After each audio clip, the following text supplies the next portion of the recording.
నమస్తే. ఇవాళ మన స్టూడియోలో ప్రముఖ ఆధ్యాత్మికవేత్త జ్యోతిష పండితులు జయేష్ శర్మ గారు మనతో ఉన్నారు. గురుగారితో మాట్లాడదాం. గురుగారు నమస్కారం. నమస్కారం. మార్చి నెల 2025 కర్కాటక రాశి వారి ఫలితాలు ఎలా ఉండబోతున్నాయి గురుగారు? ఎలాంటి రెమెడీస్ చేసుకుంటే బాగుంటుందంటారు? శ్రీ గురుభ్యో నమః. శ్రీ మహాగణాధిపతి నమః. శ్రీ మహాసరస్వతి నమః. హరి ఓం శ్రీమాత్రి నమః. పాల్గొన మాసము కర్కాటక రాశి యొక్క పరిస్థితి చూసినట్టయితే మనకు మార్చి మాసంలో వస్తుంది నెలలో. వీళ్ళ గ్రహస్థితి చూసినట్టయితే ముఖ్యంగా నక్షత్రాలు పునరుసు నక్షత్ర 4 పాదము ప్లస్ వృషభి నక్షత్ర 4 పాదాలు, ఆశ్లేష నక్షత్ర 4 పాదాలు కర్కాటక రాశి. ఈ కర్కాటక రాశి యొక్క గ్రహస్థితి చూసినట్టయితే ఈ యొక్క వ్యయంలో కుజుడు వక్రై ఉన్నాడు.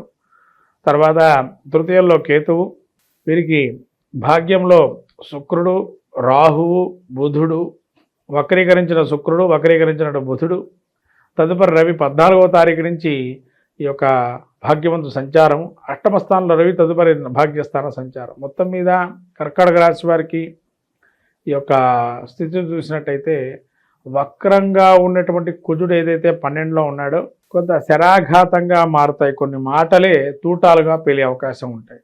ఆ తూటాలకి తట్టుకోలేక వీళ్ళు ఇబ్బంది పడుతూ ఉంటారు. మమ్మల్ని అన్నారా అనుకుంటారు, కానీ అక్కడ అది ఎట్లా ఉంటాయంటే అటువంటి వాళ్ళు మమ్మల్ని అంటున్నారా ఇవాళ ఏంటి అని ఒక స్థితికి వీళ్ళు చేరుకుంటారు. ఎప్పుడు ఎవరు ఒక్క మాటని వారు ఇవాళ వాళ్ళు అంటున్నారు అని అంటే ఏంటి అనేది ఆలోచనలో పడతారు వాళ్ళు, ఎందుకు ఇట్లా జరిగిందనేది. తర్వాత నిష్ఠూరాలు, ఎదుటి మనిషి నేరారోపణ చేయటం, వాళ్ళు ఏం చేయకపోయినా వాళ్ళ మీద నేరారోపణ చేయటం, తద్వారా నిరాశ చెందటం. అంటే ఒక రకమైనటువంటి అంటే ఒకటేనండి, ఇప్పుడు తిట్టేనోరు ఆగదని అంటాం కదా. ఎవరైతే వాళ్ళని పొగుడుతారో వాళ్ళని మెచ్చుకుంటారు తొందరగా, అందరు చేసే పని అదే. కానీ వీళ్ళని ఏంటంటే తిట్టేవాళ్ళు ఎక్కువైపోతారు విపరీతంగా, పొగిడేవాడు ఒక్కడు ఉండడు. తద్వారా వీళ్ళకే వీళ్ళ మీద ఏంటి అందరు మన అనేవాళ్ళే ఉన్నారు కానీ ఎవరు ఇష్టపడట్లేదు అనే భావనకు వచ్చే పరిస్థితి వస్తుంది ఈ మాసంలో. తర్వాత ప్రతి కార్యాలు మొదలుపెట్టినా ముందరికెళ్ళటం ఆగిపోవటం, లేదా ప్రయత్నంగా మొదలు పెడదాం అనే టైంకి ఏదో అడ్డంకి రావటం, అక్కడికి ఆగిపోవటం, అట్లా జరిగే అవకాశాలు ఎక్కువగా ఉన్నాయి. తర్వాత గురువు కూడా ఏకాదశంలో ఉన్నా లాభం లేకుండా ఉండడం. ఎంతవరకు ఏకాదశంలో ఉన్నా కూడా ఎటువంటి లాభం అనేది లేదు. ఎందుకంటే మనస్సు కకావికలమైపోయింది, చంచలంగా మారిపోతుంది మనస్సు. ఎప్పుడైనా మనస్సు ఒకరికి స్థిరీకరించి ఉంటేనేమో ఏ పని చేయగలుగుతాం. మేము తోటో లేదంటే అయ్యో మేము వస్తాం చేస్తాం అనేవాళ్ళు ఉంటారు. కానీ ఎప్పుడైతే 10 మంది ఎవరైతే ఏ రోజు నిందించిన వాళ్ళు కూడా వాళ్ళు నిందిస్తున్నాడు అని అంటే ఏంటి మా పరిస్థితి ఏందనే ఒక స్థితికి వచ్చేస్తారు వాళ్ళు. అది ఈ రకమైన ఇబ్బంది కలుగుతున్నాయి. ఇంకా వీళ్ళకి భాగ్యస్థానంలో రవి వెళ్తున్నాడనే పేరుకే తప్ప ఇంకా అక్కడ రెచ్చగొట్టే వాళ్ళు ఎక్కువగా ఉంటారు. అంటే ఇప్పుడు 10 మంది జనాలకు ఒక ఫంక్షన్కి వెళ్తారు, అక్కడ 3 పొగుడుతారు వీళ్ళని. ఆ 3 పొగిడిన తర్వాత అదే 3 ఇంకో దగ్గర తిడుతూ ఉంటారు వీళ్ళని.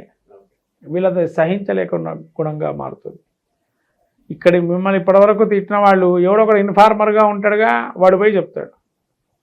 ఏది మిమ్మల్ని పొగిడినోడు అక్కడ పోయి తిట్టాడని అంటే ఇంకా అప్పుడు అర్థమైంది వాళ్ళకి మేమంటే ఏంది సంఘంలో మా గౌరవం ఏమైపోయింది అని. అంటే అటువంటి గ్రహస్థితిలో పడిపోయింది కర్కాటక రాశి. ఎందుకంటే దశమ స్థానంలో అన్ని గ్రహాలు ఉండటం వల్ల ఒక కంపెనీని మనం చూసుకుందామండి, ఏదో ఒక హై స్థాయిలోకి వెళ్ళిపోతుంది ఒకసారి, మళ్ళీ ఏదో ఒక రోజు పడిపోయే అవకాశం ఉంటుంది. అంటే మనం ఇప్పుడు ట్రేడింగ్ చేస్తున్నప్పుడు ఎట్లయితే పడిపోతుందో అట్లానే ఒక హై స్థాయిలో ఒక రకమైనటువంటి విప్లవాన్ని సృష్టిస్తుంది కంపెనీ, ఒక్కసారిగా డీలా పడిపోతుంది. అలానే వీళ్ళు కూడా ఒక్కసారి ఇంత పై స్థాయికి ఎదిగిన వాళ్ళు డీలా పడిపోయే అవకాశం ఉంటుంది జీవితంలో. అది కొంత ఇబ్బందికరమైన వాతావరణం కర్కాటక రాశి వారికి పాల్గొన మాసంలో కలుగుతుంది. తర్వాత విద్యార్థులకి వీళ్ళకి కొద్దిగా చదువుకునేటువంటి వరకు కొద్దిగా మంచిది. ఎందుకంటే గురువు బాగున్నాడు చదువుకునే విద్యార్థులకి.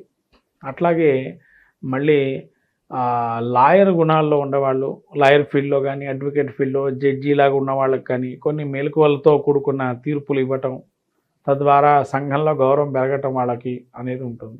విదేశీ ప్రయత్నాలు సఫలీకృతం అవుతాయి అంటారా గురుగారు ఈ మాసంలో? విదేశీ ప్రయత్నాలు వీళ్ళు కొంతవరకు సఫలీకృతం అవుతాయి. ఒక మధ్యంతరంగా కొంత టైం పడుతుంది కానీ సఫలీకృతం అయితే అవుతాయి పెట్టుకుంటే మాత్రం. ఇక వైవాహిక జీవితం ఎలా ఉండబోతుంది గురుగారు? అలాగే సంతానం కోసం ఎదురు చూసే వారికి మంచి రిజల్ట్స్ ఏమైనా ఉండబోతున్నాయి? సంతానానికి ఎదురు చూసే వాళ్ళకి మంచి ఫలితాలు ఉంటాయి. There is no doubt. వాళ్ళకైతే డౌటే లేదు, ఖచ్చితంగా జరుగుతుంది. వాడు ముందరికి వెళ్ళిపోవచ్చు 100%, 99 కూడా 100% వెళ్ళిపోవచ్చు. ఎలాంటి వ్యాపారాలు పెట్టుకుంటే మంచి లాభదాయకం అంటారు ఈ మాసంలో? మరి ఈ వ్యాపారాలకు వచ్చేటప్పటికి కొంత జోలికి వెళ్ళకపోవటమే మంచిది. ఎందుకంటే గురువు లాభంలో ఉన్నాడండి, ఏ వ్యాపారమైనా కూడా రాణిస్తుంది అని చెప్పేవాళ్ళు ఎక్కువగా ఉంటారు. కానీ ఏంటంటే కుజుడు కూడా 12లో ఉన్నాడు. ఇక్కడ కుజుడు 12లో ఉంటే రుణం చేయకుండా ఏ వ్యాపారం చేయలేము. కొద్ది చిన్న చిన్న వ్యాపారస్తులైనా కానీ ఇవి రుణం చేయాల్సిందే. మరి 12లో కుజుడు ఉంటే ఏంటంటే నిరాశ, నిస్పృహ, మనోవ్యాకులత, అంటే ఒక భయంతో కూడుకున్న వ్యాపారం అనేది పనికిరాదు. ధైర్యంతో కూడుకున్న వ్యాపారం పనికి వస్తుంది, కానీ భయంతో కూడుకున్న వ్యాపారం పనికిరాదు. వీళ్ళు భయంతో వ్యాపారం పెడతారు. ఇప్పుడు ఒక పర్సన్ ఒక ప్రోడక్ట్ అమ్ముతున్నాము, షాప్లోకి వచ్చినప్పుడు అడుగుతాడు, ఏమంటే ఇది బాగుంటుందా అది బాగుంటుందా అని 2 రకాలుగా అడుగుతాడు. నువ్వు కరెక్ట్గా చెప్పే విధానంలో ఉండాలి. అంతే తప్ప ఏమంటే ఇది 100% బాగుంటుంది, ఇది కూడా బాగుంటుంది, ఇది 100% అని చెప్పడానికి లేదు. కాబట్టి 2 అమ్మడానికి ప్రయత్నం చేయకూడదు. ఇది 100% బాగుంటుంది గంటచాటుగా చెప్పాలి. అప్పుడే ఏమంటే గౌరవం పెరుగుతుంది. అందుకని వ్యాపారంలో కొంచెం ఆచితూచి వ్యవహరించడం మంచిది.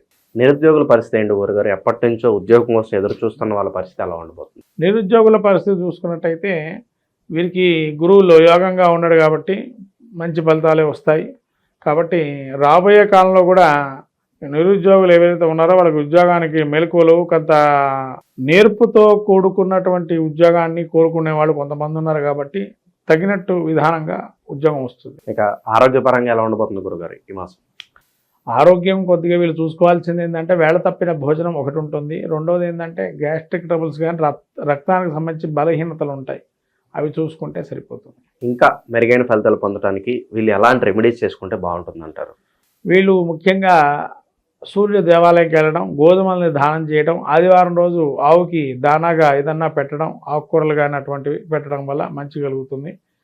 వీళ్ళు ఆదివారం రోజున గ్రహనాయకుడు గ్రహపీడా స్తోత్రం చేసుకోవటం, ఇంట్లో ఉన్నా కూడా ప్రదక్షిణాలు చేయటం మంచిది నవగ్రహాలకి. మొత్తం మీద 12 రాశులు ఈ యొక్క పాల్గొన మాసంలో మనం చూస్తే ప్రతి రాశి వారికి ఒక్కొక్క ప్రక్రియ చేసుకోవటం వల్ల మెరుగైన ఫలితాలు ఉంటాయి. కాబట్టి 12 రాశుల వాళ్ళు మనకు రాబోయే మాసంలో మనకు చెప్పాలంటే లక్ష్మీ జయంతి అంటారు, దాన్నే హోలికా ఉత్సవం అంటారు.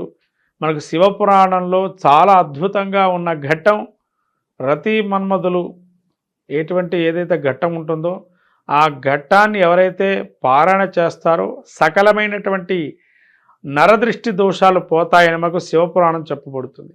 కాబట్టి శివపురాణం మనకు ఏదైతే ఉందో అందించిందో కామదహనాన్ని ఏదైతే చేస్తారో ఆ మనకుండేటువంటి కీడుని మొత్తం కూడా దాన్ని తొలగింపజేసేటువంటి ఆ విభూతిని కనుక పెట్టి దానికి ప్రదక్షిణాలు చేసుకొని తద్వారా మనకు సంతానాన్ని కానీ మనకు కానీ మంచి కలగాలని, ప్రతి విషయంలోనూ కూడా మనకు మంచి అనుభూతులు ఇవ్వాలని కోరుకోవడానికి ప్రయత్నం చేయండి. కామదహనంలో పాల్గొనండి. అట్లానే లక్ష్మీ జయంతి రోజున ఎవరైతే పౌర్ణమి వేళ జరుగుతుంది, ఈ లక్ష్మీ జయంతి రోజు అమ్మవారికి కమలా పూలతో అర్చన చేసుకోవటం, తామర గింజలతో జపం చేయటం, తామర గింజలతో హోమం చేయటం, తేనెతో అమ్మవారికి అభిషేకం చేయటం లక్ష్మీ జయంతి రోజు చాలా అద్భుతంగా ఉంటుంది. ఈ యొక్క ప్రక్రియలు చేయండి.